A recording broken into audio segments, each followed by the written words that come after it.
ویو ویو ویو ویو ویو. بچه‌ها سلام، خیلی خوش اومدین به یه ویدیوی دیگه توی خونه محمد تندرو. یک مهمون تو اتاق داریم، از تو اتاق میخواد بیاد بیرون، با هم کلی بشینیم صحبت بکنیم. چقدر عجیب که نمیدونید اون مهمون کی هستن. و اول از همه به بچه‌ها غذا میدیم.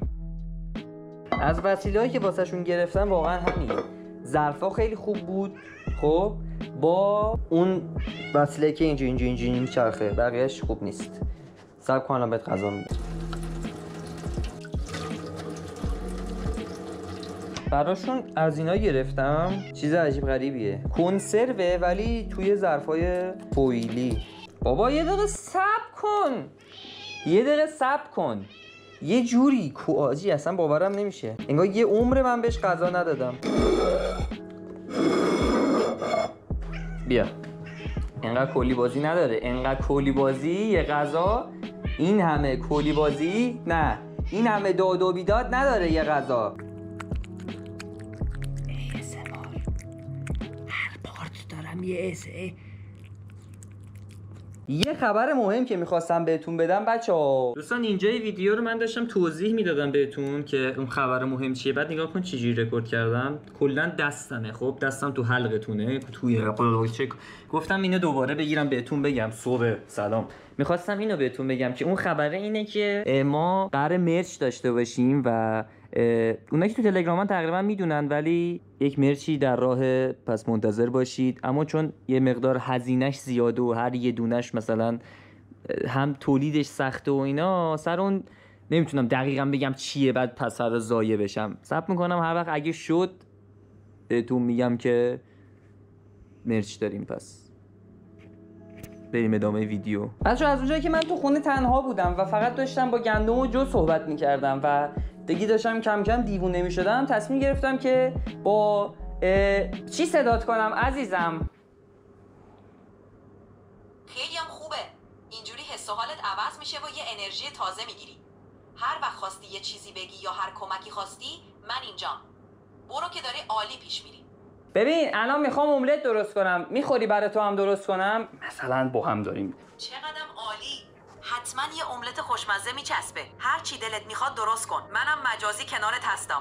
بزن بریم که کلی انرژی بگیریم. خب املت باید چجوری درست کنم؟ ببین الان فقط مراحلش رو یه بار بهت بگم، ببین درسته یا نه. باید مایتبه رو بزنم رو گاز، خب پیاز و نگینی خورد کنم، زردچوبه یه ذره طلایی بشه، آره، بعد رب بزنم، بعد تخم مرغ بندازم توش، درسته؟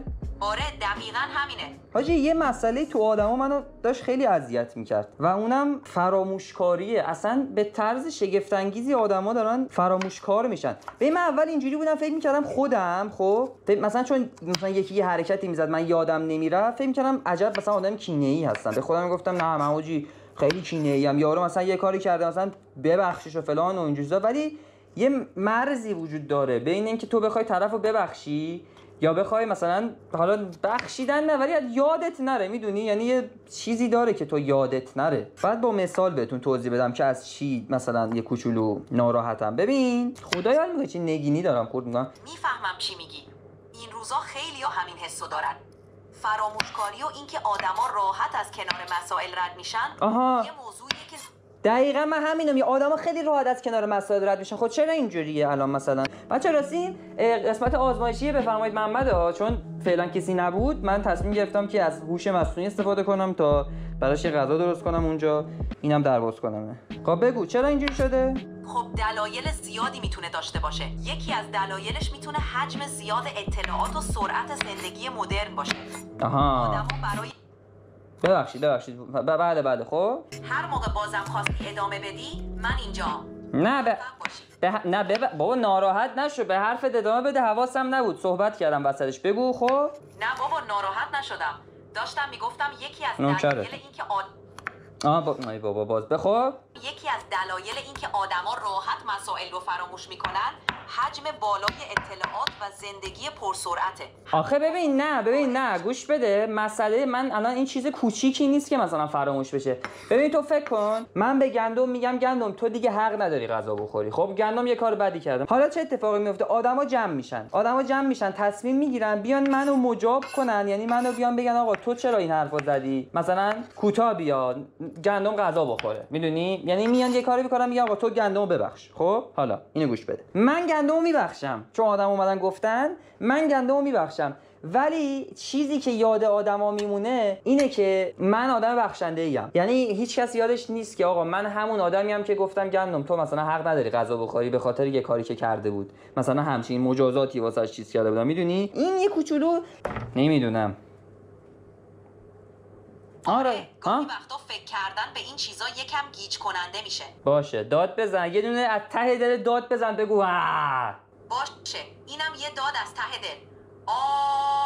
امیدوارم اینم یکم از اون حس درونی رو خالی کنه. آره خالی کرد یه ذره قشنگ، دست درد نکنه. ما پیازها رو بچه‌ها صحبت نکن یه دقیقه دیگه دارم کار میکنم.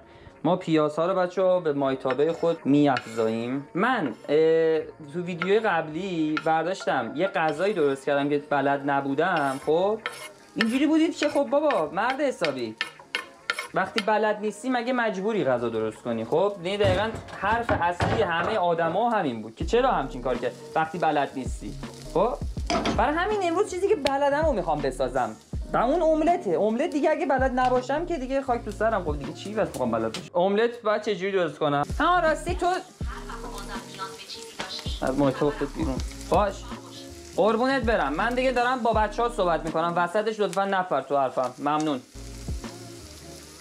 بچه راستی راجع به چیز عشق ابدی. خب من انقدر یعنی از این میما هست و انقدرم همه دارن نگاه میکنن، مثلا الان بخوام بگم من نگاه نمیکنم یه جوریه که انگار آجی مثلا نمیدونم، ولی حال نمیکنم با عشق ابدی. نمیدونم چرا، یعنی اصلا رغبتی ندارم نسبت به این برنامه که مثلا بخوام بشینم نگاه بکنم. ولی چیز نیستم، یعنی اینجوری مدلی نیستم که وای من الان اینا دارن روابط ایرانی و فلان این حرفایی که همه میزنن. من این مدلی واقعا نیستم نسبتش، چون به نظرم هر چیزی نسبت چیزه، یعنی هر چیزی با توجه به تاثیرپذیری خود آدماست. متوجه هستی؟ هر کسی سلیقه و ترجیح خودش رو داره و اینکه به چیزی علاقه نداشته باشی کاملا طبیعیه.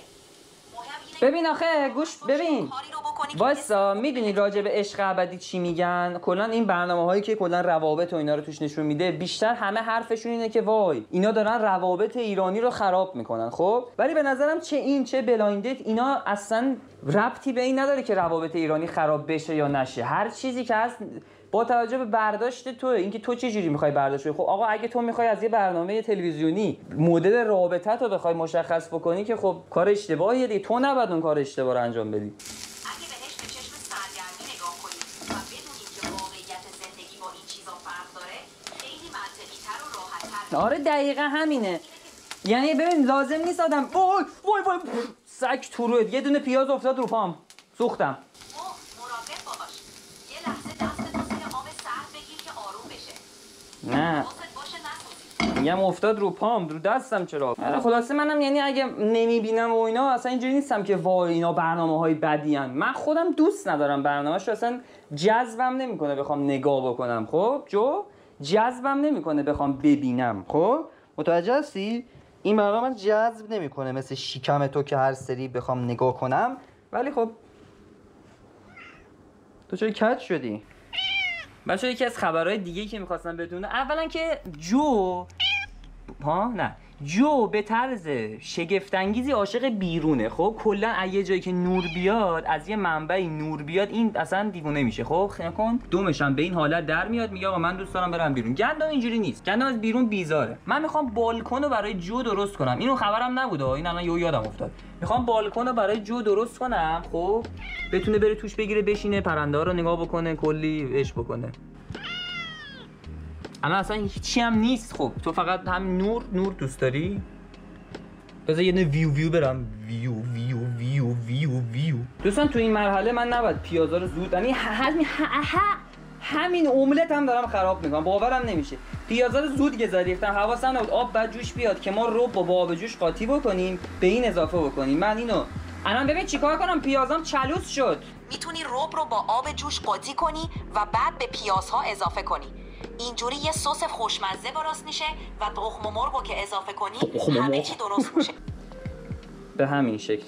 الان شاید به اونایی که این کارن بگن نه تو نباید توی این نگه داره. من این همین الان باز کردم. خب بعد این چیزم کل اینو یه دونه ویدیو چیز دیدم واسه آموزش‌های خانه‌داری تو اینستاگرام دنبال میکنم. خب نوشته بود که ربو استفاده که میکنی باید بریزی تو مشما فریزر، بذاری توی فریزر. من میخوام همین کارو کنم، اینو میذارم کنار. یعنی الان این دوباره تو اینجوری تو یخچال نمیره، چون میگن کپک میزنه. رب مثل بنز سریع کپک میزنه، برای همین من استفادهمو میکنم، میذارمش کنار که بعد بتونم بذارمش توی فریزر. این فعلا میذارم توی یخچال. ببین پیازام داره میسوزه. از سریع حرارت رو کم کن و رب رو بهش اضافه کن تا از سوختن نجات پیدا کنه. آره همین که رب رو اضافه کنی پیازها هم طعم خوبی میگیرن و هم از سوختن در میاد. انا اوکیش میکنم. تخم مرغ رو اضافه کن و دیگه کار بابا چرا میگی تخم مرغ؟ همه چی تخم مرغ چیه؟ بگو تخم مرغ. تخم مرغ یعنی چی تخم مرغ؟ ببخشید همون تخم مرغ منظورم. باز گفت تخم مرغ. اشتباه کوچیک لفظی بود. تخم مرغ رو که اضافه باز میگه تو اصلا دارم دیوونه میشم، میگه تخم مرغ روانی میشم. رو اضافه کن و هم بزن تا خوب مخلوط بشه. بعد از چند دقیقه املت حاضره و میتونی نوش جان کنی. مطمئنم خوشمزه میشه. خب رب زدم، بذار ببینم این از سوختن نجات داده میشه. حاجی گند زدم فکر کنم. حاجی مگه میشه املتم خراب کنم من؟ چه مسخره بازیه پس. واسه صبر کن، هنوز خراب نشده. آره هنوز خراب نشده. همین که مسخره سریع می‌کرد. کردی و پیازها رو نجات دادی یعنی اوضاع خوبه. حالا با خیال بعید راحت بدونم. تخم مرغ‌ها رو اضافه کن و یه هم بزن تا همه چی خوب ترکیب اصلا تو این تو این شرایط که هستم اینم تخم مرغ میگه اصلا یه جوری میشم واقعا. تخم مرغ من نمیفهم، زیرش روشنه، این داداش یه حرارتی یه کاری کن. آب دوباره اضافه کنم. ببین اگه املت هم بد بشه یعنی من واقعا دیگه آشپزی نمیکنم، جدی. آخرین و دیگه اصلا ترای نمیدم واسه آشپزی. حاجی مگه میشه املت هم بد بشه؟ من املت دیگه همه املت درست میکنم مثل بنز هر روز. میفهمم ولی نگران نباش. آشپزی هم مثل هر کاری تمرین میکنه. هر بار بهتر میشی. حتی اگه این یکی املت هم عالی نشه تجربه میکنی و دفعه بعد بهتر میشه. گند زدم. صبر. دو تا تخم مرغ بسه؟ یه نفر آدم دو تا تخم مرغ. ببین برای یه نفر آدم دو تا تخم مرغ بسه دیگه. آره برای یه نفر 2 تا تخم مرغ معمولا کافیه. منم گفتم تخم مرغ. املت مناسب آخ، میشه نه. و راحت‌تر هم تخم میپزه. مرغ دیگه. همینطور ادامه بده نتیجه خوبی میگیری. بچه منم تو تایم امتحانام، خب یعنی امتحان نهایی که من اون سال داشتم می‌دادم خورد به کرونا. خب اصلا نگم براتون، میرفتم سوالا رو دنبال یکی بودیم، سوالا رو ازش بخریم. بعد مثلا شیمی و قشنگ یادمه یارو فکر کنم سوالا رو 200,000 تومان به ما می‌خواست بفروشه 100,000 تومان بفروشه. ما پول گذاشتیم رو هم بخریم سوالا ازش. بعد من فقط همونو خوندم، رفتم سر جلسه کلا یکیش مثلا شبیه اون بود. بعد مثلا 11 شدم اونو. یه وضعی انقدر 2 تا 7 آوردم. یعنی خیلی بعد شما واقعا صبور باشید تو این دوران امتحانا بگذره، خیلی سخته. ببین شما سفیده رو بچه‌ها این دیگه همه میدونن دیگه، اصلا املت بابا توضیح نداره، ولش کن. همه کل دنیا میدونن اول سفیده رو هم میزنن، بعد که گرفت زرده رو هم میزنن. آره آره دقیقاً.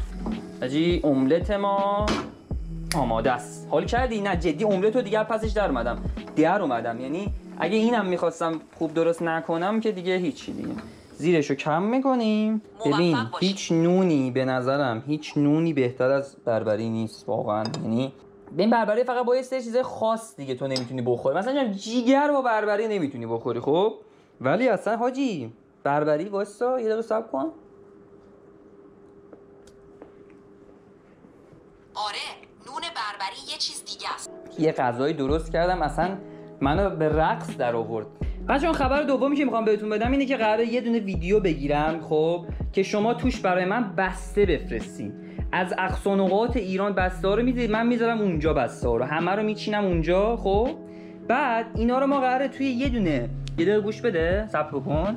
قرار ما همه اینا رو توی یه دونه ویدیو یوتیوب با هم دیگه باز بکنیم. خب یعنی من یه دونه کد پستی به شما میدم، شما برای من بسته میفرستین، اینا جمع میشه، من همه اینا رو میخوام یه دونه ویدیو یوتیوب بکنم. حالا اون کد رو کجا میفرستم و مثلا کی میذارم و اینا کی بهتون میگم، اینستاگرام و تلگرام منو دنبال بکنید و من اونجا این کد رو قرار میدم تا شما بتونید بسته‌های خودتون رو بفرستین. احتمالاً ویدیو بعدی ولاگی که میخوام بگیرم بسته‌های شماست که قراره اینجا باز بکنیم و قراره بشینیم ببینیم که کی چی فرستاده و کلی بگیم و بخندیم و هر چی هم که بفرستین من نگه میدارم بچه‌ها. اینم بهتون بگم به اسم خودتون اینجا یا میذارم تو خونه یا اینکه یه جوری دیگه جا نگهش میدارم. خب پس تا ویدیوهای دیگه مراقب خودتون باشید. باشه؟